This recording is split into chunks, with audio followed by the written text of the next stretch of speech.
today we have a lovely 240 skid steer that has a hydraulic leak in it, and I specifically asked the customer, I said, have you washed the bottom of it? Oh yeah, I wash it all the time. I wash the bottom of it. I wash everything on it. It's clean inside there.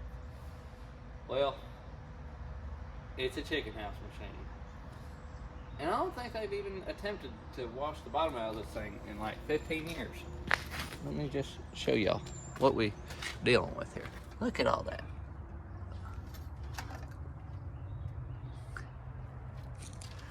Now, I have seen worse, but this one, it just never fails that every time I ask the customer, have you washed it?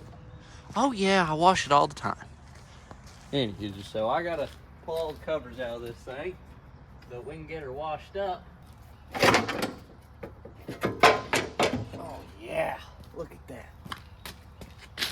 Look at all that. Woo-wee! It's gonna be a good one.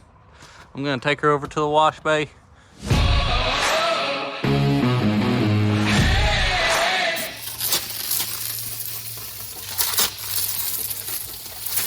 Oh yeah, look at all that. Look at all that. That's just glorious. Just fan-freaking-tastic. This is why the only skid steers that I like to do service calls on are like mulching machines and excavators, like stuff that ain't in chicken houses, because I can't pull one of these behind my truck every time I go out to work on one. We're about 95% of the way done. Just kidding. We're only 14% of the way there. And I found out that my wand makes this really cool sound. It's what it sounds like after taco night. Got all the bottom washed out of it. I think there's about 6 loads of chicken litter in the bottom of it. But we got our custom built start box right here. We already got everything back where it needs to be. Maybe we won't get ran over. We'll see here in a second.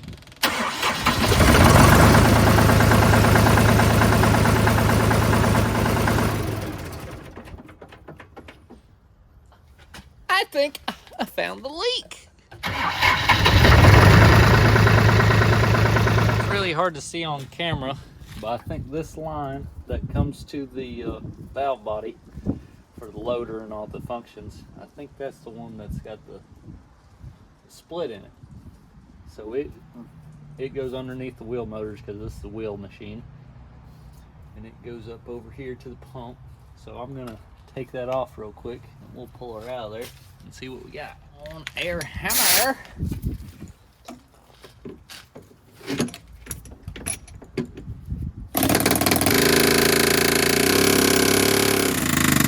Wabam!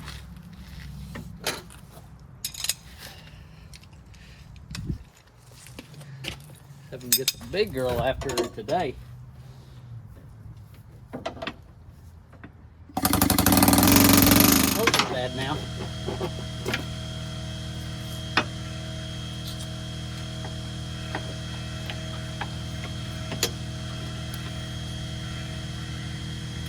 Oh yeah, we got a couple of rub spots in it.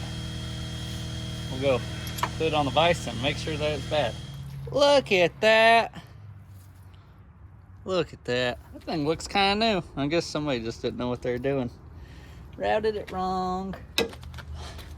All right. We went across the road and got us a hose made up. I ended up putting some cover on it, put some zip ties on it. Hold that cover in place. Maybe it won't rub too much again.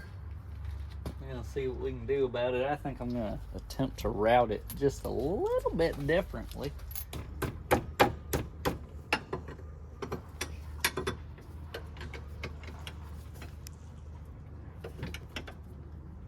There we go.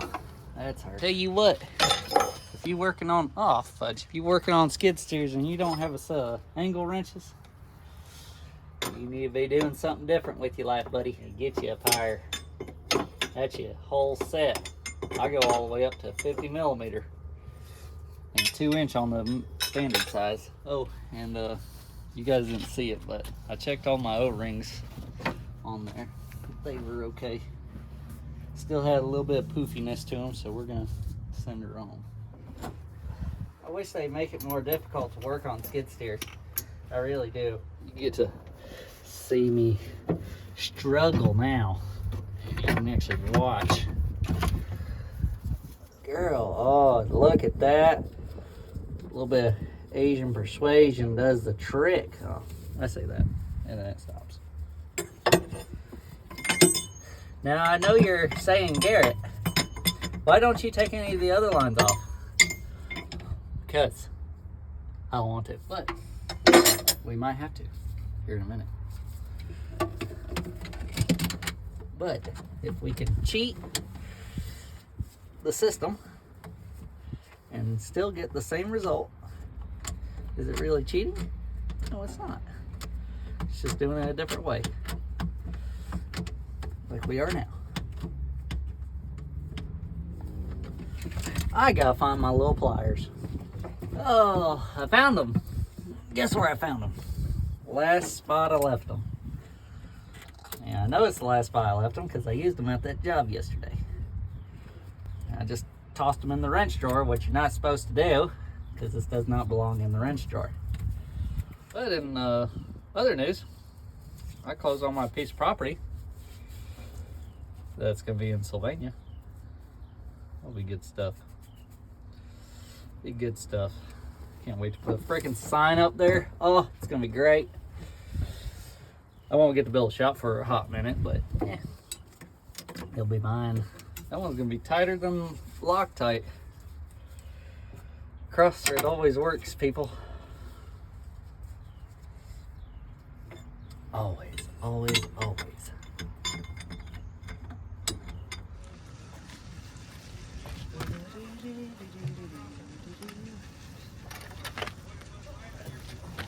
High guard. Delicious.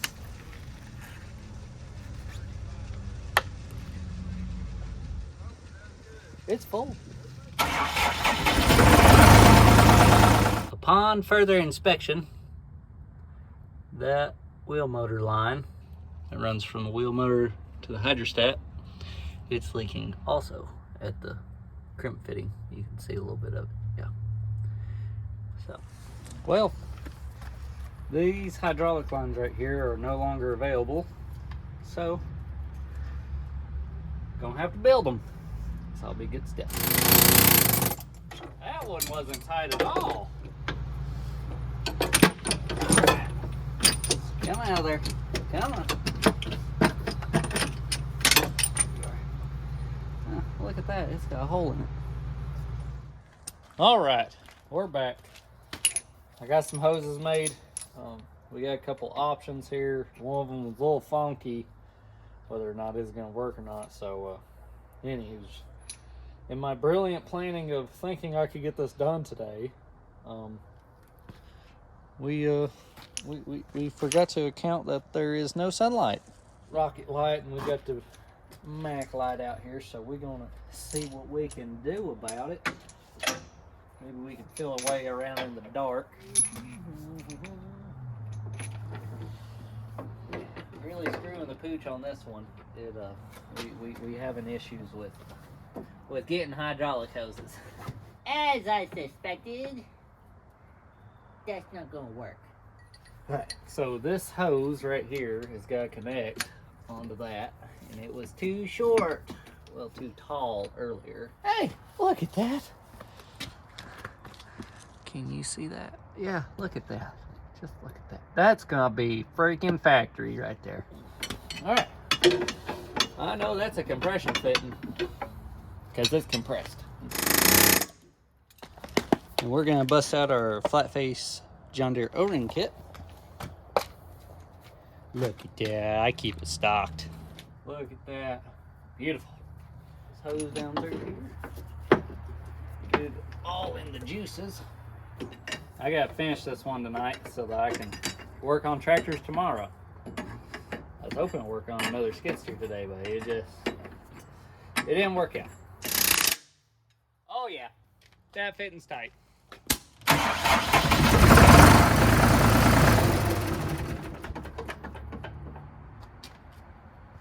I think we just found something really, really bad. See that crack? Freaking hydrostat's broke. Looks like they got bigger issues than that, but that'll be it for the night. Well, boys, we had some bad news happen to the 240 last night. The pump ear on the hydrostat that holds it to the bell housing, that is actually cracked. The mounting gear for it. So anyways, we're gonna have to yank that thing out because it's cast aluminum and get it welded. We'll have to probably do a whole reseal on it. Probably go ahead and do a whole reseal on it because I don't want to have any problems. I want this thing to be fixed and fixed right. So we'll do a whole reseal on that hydrostat and get her thrown back together. But she's gonna go to the back of the line for a couple of minutes. I gotta work on some other tractors and get something done before the holidays. So I'll call you if you need me.